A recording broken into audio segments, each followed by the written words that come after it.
واتقوا يوما لا تجزي نفس عن نفس شيئا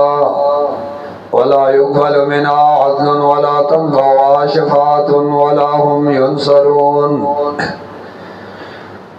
دی آیات مبارکہ تفصیل مخکت بیان شو. د آیات عنوان و تخویف، ابتداء د حالات و ددئی کے تخویف اور ترغیب ذکر کرو. اس ختمین اختتام کی عمدہ تخویف اور ترغیب ذکر کئی. بلداو ماباد د پار تاکید ہوئی یواز مخ کے سرائمہ یوزائے کوارست سرم لگی. واتقوا اللہ ویری گئی دا عذاب دا غرزنا لا تجزی نفس عن نفس شیئا کہ نبشی دفقولی او نفس دبل نفسنا اشے ولا يقبل منها او نبا قبل دیشی دی دویم نفسنا عدل سفدیا ولا تنبوا او فائدہ بن رسائی دی دویم نستا شفارس ولا هم ینصرون آنبا دی مجربان سرا مدد کی دیشی. آیات مبارکہ کی او حکمت یو فائدہ دادا دل تک دا آیات چونکہ مخ کے تیر شوے دے 48 نمبر آیات کی اندہ سیو اغد دی آیات سرا متشابہ دے خلق برک بکشتا لک برک دے سرا التے گورا ویلیو پیدا نرسائی التے لک وندے فرق ذکر کڑے دے سرا التوئی واتقوا یوما لا تجزی نفس عن نفس شیئا. اب یا سوئی وی ولا يقبل منها شفاعة بیا وی ولا يؤخذ منها عدل بیا وی ولا هم ينصرون. او دلتا خداغین فرق دے کنا دلتا وی واتقوا یوما لا تجزی نفس عن نفس شیئا لک برابر اس التو ولا يقبل منها شفاعة او دلتوئی ولا يقبل منها عدل. گورا التے شفارس ویلے او دلتے عدل ہوئی او التے ویلیو ولا يقبل منها شفاعة کنا ولا يقبل منها شفاعة ندلتوئی ولا يقبل منها عدل بیا التک ویلیو ولا يؤخذ منها عدل فدیہ میں قبول نشی دلتوئی ولا دلتے دارا مخی کڑے دے ولا يقبل منها عدل وسوئی ولا تنفعها شفاعة ولا يقبل منها عدل ولا شفاعة. گورا حال دے شفاعت مخی کڑے ہو او دلتے شفاعت رستو کڑے دے التوی ولا يقبل منها شفاعة دلتوی ولا يقبل منها عدل التے شفاعت مخ کے کڑے ہو او دلتے شفاعت غرارستو کو دلتے عدل مخ کے کڑے دے پہ شفاعت باندے بیالتا شفاعت سارا قبولیت ذکر کڑے ہو شفاعت سرا التا قبولیت داغی تذکرے کڑی وا او دلتا خود قبولیت تذکرہ نشتا التا دا قبولیت تذکرہ وا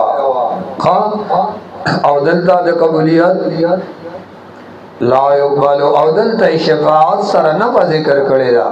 ولا تنفعوا شفاعتن او التے ولا يقبل منها شفاعتن بے شفاعت بے قبلی گنا او دلتوئی ولا تنفعوا شفاعتن شفارس او بلا پیدا نور کئی او التا عدل سر سویلیو ولا يؤخذو منها او دلتے عدل سرا اے ولا يقبل منها عدل قبولیت ذکر کڑے دے او دا وجہ دا فرق دا حکمت الہی ہاں وجہ دا فرق دا معلومی گی اگا آیات کی اول ضمیرون راجے کے دل نفس تا اگا نفس اگا غیر مجرم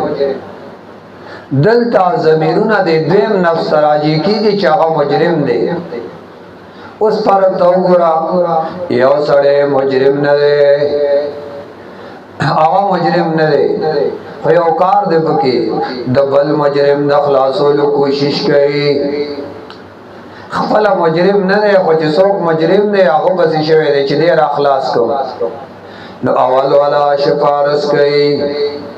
کله چې په شفارس باندې کار نه کېږي بیا جرمانه ورکي. دا د دنیا عام طریقه ده. که شفارس اون چلے دی یار دے ما ته آو کی نو کرا خلاصي او کنه خو چې ما تر دې مخ کې آو کی، و چې کله هغه آو نه کوي شفارس باندې کار نه کیږي، بیا دنیا کې دای جرمانه او بګیری بس جرمانه بیا ورکی. بیا هغه شفارس چې کوي هغه دا شفارس هغه دا مطلب چې بس ما ته آو کی قبول لشي که خلاصيږي او کنه نزدې قبولیت ذکر کړي. رستو بیا جرمانه ور کوي، چاره مان دی واغسته شي نو الله و الا یؤخذ دغه د ناغسته کې دی نشي. او دلته خود مجرم واسطه مجرم سړی ځان په خپل هغه څنګه خلاصي. اول مجرم ځان په پیسو خلاصي، پیسې وی ور کوي خو ما خلاص کوي، نو باندې خدان په پیسو خلاصي. او مقصد دای چې دا پیسې مال فائدہ راکړي او دا پیسې قبول شي، نو الله وی ولا يقبل منها استاد جرمانه ډو قبليږي نه. ها من عدل بیا چرته چاته مينتو کی چې مړ مال خلق شفارسو کا، نو الله وی ولا تنفع شفاعت دا شفارس دی نشد کار نه کوي دلته. نزدک آیات مبارکہ هغه سره لږ فرق دی. واتقوا یری گئی او من دا غرضنا او دا ما بعد د پاره تمهید دی ګره چې د ملت ابراهیمی تابعداري وکړي، خاص کر د کعبه دا غید عظمت مبارک انکار ګره مکوي. دې ټولو ته ملت ابراهیمی وای دا قبول کړي. رست د پاره تمهید دی کنا خا وای واتقوا یری گئی یومن دا عذاب دا غرضنا لا تجزي نفس عن نفس شيئا نبشي د فقول او نفس د بل نفسنا شيئا شي د غزام چا څوک چا د فائدہ ورکول شي اچا تم لا ولا يقبل منا ولا يقبل او نبشي قبل دے مینا د دې دیم نفسنا عدلون سفلیا کده وای چې د سبور کما او خلاص بشما لانا ولا تنبوا شفاعتن او فائدہ باور نگی دتا شفارس دچا که شفارسی راشی ولا تنبوا شفاعتن او فائدہ باور نگی دتا شفارس ولا هم ينصرون او نبدی مجرمانو سرا مدد کے دیشی نبدی سر امداد کے دیشی ولا هم ينصرون او نبدی سرا امداد کے دیشی کودی وچیا بل طرف نبسوشی نانا ولا هم ينصرون او نبدی مجرمانو سرا مدد کے دیشی